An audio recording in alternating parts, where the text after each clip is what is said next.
សួស្តីបងប្អូនអរគ្នាថ្ងៃនេះយើងមកបង្កើត account trade នៅ broker Linux វិញម្ដងហ្នឹងហើយបើសិនជាបងប្អូនមិនទាន់មានគណនីទៅ broker Linux ទេបងប្អូនអាចមើលវីដេអូនេះហើយអាច register ចុះឈ្មោះបានទាំងអស់គ្នាសម្រាប់បងប្អូនថ្មីៗក៏ដូចជាបងប្អូនដែលមាន account ហើយក៏ដោយហ្នឹងហើយអញ្ចឹងនៅពេលដែលបងប្អូនមើលវីដេអូនេះហើយចង់បង្កើតបងប្អូនអាចចុចទៅក្នុងអត្ថបទខាងលើទៅនៅឃើញ link account broker Linux មួយបងប្អូនអាចចុច link ហ្នឹងដើម្បី register បានហើយបើសិនជាបងប្អូននៅក្នុង Telegram ក៏ដូចជាបងប្អូននៅក្នុងក្រុម channel អីបើឃើញ link ដែលខ្ញុំតម្លាក់ឲ្យនៅក្នុងហ្នឹងបងប្អូនអាច register តាម link របស់ខ្ញុំបានដូចគ្នាអញ្ចឹងbroker Linux នេះគឺ spread ចន្លោះតែពី20ទៅ26ទេហើយ leverage 1លើ2000ការដាក់ដកលុយចាប់ពី$10ឡើងបងប្អូនអាចដាក់ដកលុយដើម្បី trade បានហើយវាមាន account trade សម្រាប់យើង trade បានទាំងអស់គ្នាអញ្ចឹងនៅពេលដែលបងប្អូនចុចតាម link ហើយវានឹងចេញមកដល់ផ្ទាំងរូបភាពបែបនេះដើម្បីជំហានដំបូងគឺបងប្អូនត្រូវតែបង្កើតឲ្យបានឲ្យរួចរាល់សិន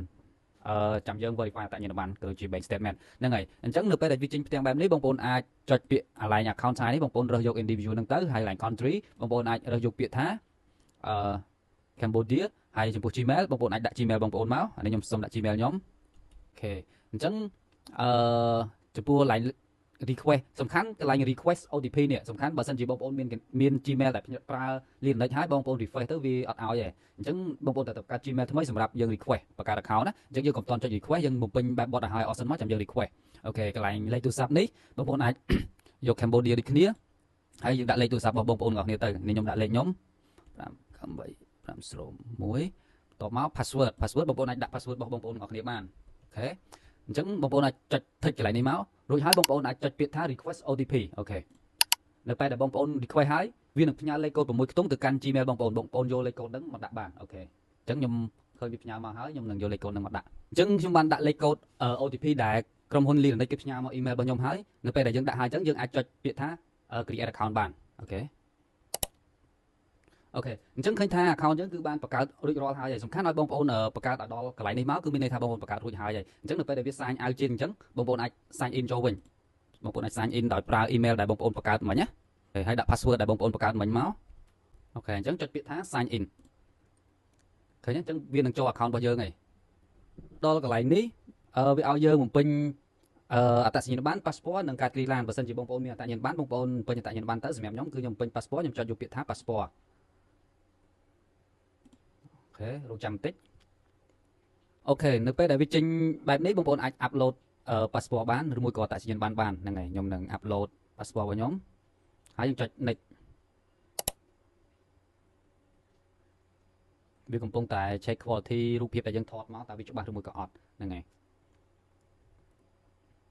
អញ្ចឹងឃើញថាវា verify passport មួយនឹងហើយបងប្អូនអាចចុចពាក្យថា process បាននៅពេលដែលបងប្អូនចុចពាក្យ process វានឹងទៅមុខមួយជំហានទៀតហើយ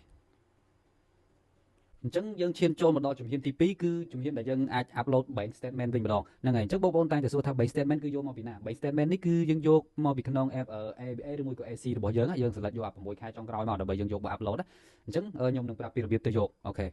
អញ្ចឹងនៅពេលដែលយើងយក bank statement មក save នៅក្នុងទូរស័ព្ទឬមួយក៏ computer រួចហើយយើងចុច align ចុះក្រោមនេះមកយើង select ពាក្យថា bank statement ហើយយើងចុចចំកណ្ដាលហ្នឹងមកយើងទៅរើស bank statement របស់យើងអូខេនេះ bank statement ដែលខ្ញុំ save ជារូបភាពខ្ញុំអត់យកជា PDF ទេខ្ញុំ save ជារូបភាពយកហ្មងអញ្ចឹងយើងចុច open មកឃើញវាចូលនៅពេលដែលវាចូលបែបហ្នឹងយើងចុច next មកអូខេយើងចុច next ហើយយើងចេញមកជំហានបន្ទាប់គឺជំហានទី3របស់យើងហ្នឹងហើយកន្លែងនេះយើងអាចដាក់ username មកយើងដាក់ឈ្មោះ username យើងមកខ្ញុំដាក់សិន19អញ្ចឹងមកហើយកន្លែងនេះវាដាក់ individual ដដែលហើយនេះឈ្មោះពិតរបស់យើងហើយនេះគឺជាអត្តសញ្ញាណប័ណ្ណនេះគឺជា Cambodia វា select ឲ្យយើងហើយនេះគឺជាលេខ passport របស់យើងហើយនេះគឺជាថ្ងៃខែឆ្នាំកំណើតហើយនេះគឺជាលេខទូរស័ព្ទអញ្ចឹងបងប្អូនអាចដាក់លេខទូរស័ព្ទមកខ្ញុំសូមបញ្ជាក់មួយទៀតកន្លែងលេខទូរស័ព្ទនេះបើសិនជាលេខទូរស័ព្ទដែលបងប្អូនប្រើហើយបើវាដាក់អត់ទៅបងប្អូនអាចដូរលេខទៅឧទាហរណ៍លេខខ្ញុំលេខ016 598 501ដោយសារតែលេខនេះខ្ញុំបានបង្កើតម្សិលហើយអញ្ចឹងបើខ្ញុំចុចទៅប្រហែលជាវាអត់ឲ្យទេអញ្ចឹងខ្ញុំដូរលេខខ្ញុំដាក់លេខខុសទៅដោយសារតែលេខទូរស័ព្ទវាអត់សំខាន់ទេឥឡូវខ្ញុំដាក់កតុយ9ចោលទៅខ្ញុំដាក់លេខនេះលេខខុសទេវាអត់ផ្ញើសារអីតាមលេខទូរស័ព្ទទេសំខាន់គឺ Gmail ទេហ្នឹងហើយអញ្ចឹងកន្លែងនេះយើងដាក់ភ្នំពេញមកពេញហ្នឹងហើយអញ្ចឹងយើង copy មកកន្លែងនេះយើងដាក់ភ្នំពេញទាំងអស់មក city យើងដាក់ភ្នំពេញទាំងអស់មក postal code ដាក់1200មកហ្នឹងហើយអញ្ចឹងប៉ុណ្្នឹងហើយអញ្ចឹងមួយទៀតបើសិនជាអត្តសញ្ញាណប័ណ្ណដែលបងប្អូនធ្លាប់បង្កើតហើយបងប្អូនអាចដាក់កន្លែងនេះបើកវងកញ្ចក់ដាក់វាបើកវងកញ្ចក់អញ្ចឹងមកដាក់01ហើយបិទវងកញ្ចក់វិញមកតែនេះខ្ញុំបង្កើត passport ខ្ញុំបង្កើតលើកដំបូងខ្ញុំអត់ដាក់អញ្ចឹងទេខ្ញុំដាក់ send អញ្ចឹងមកអញ្ចឹងយើងចុចពាក្យថា submit បើសិនជាវាខុសត្រង់ណាវាដាក់ load error ហើយតែបើវាត្រូវគឺវាត្រូវនេះអញ្ចឹងមានន័យថា account នេះគឺវាបានត្រឹមត្រូវហើយអញ្ចឹងយើងចាំគេ approve អូខេអញ្ចឹងនៅពេលដែលគេ approve យ៉ាងច្រើនកន្លះម៉ោងទៅ1ម៉ោងហ្នឹងគេនឹង approve ឯងអញ្ចឹងនៅពេលគេ approve គេនឹង Gmail មកយើងថា approve អញ្ចឹងវីដេអូក្រោយខ្ញុំនឹងប្រាប់ពីរបៀបមើល function នៅក្នុងហ្នឹងហើយនឹងរបៀបប្រាប់ពីរបៀបដាក់ដកលុយនិងបង្កើត account MT5 ដើម្បី trade នៅក្នុង account Lyrinix ហ្នឹងអរគុណច្រើនជួបគ្នានៅវីដេអូក្រោយជាបន្តទៀត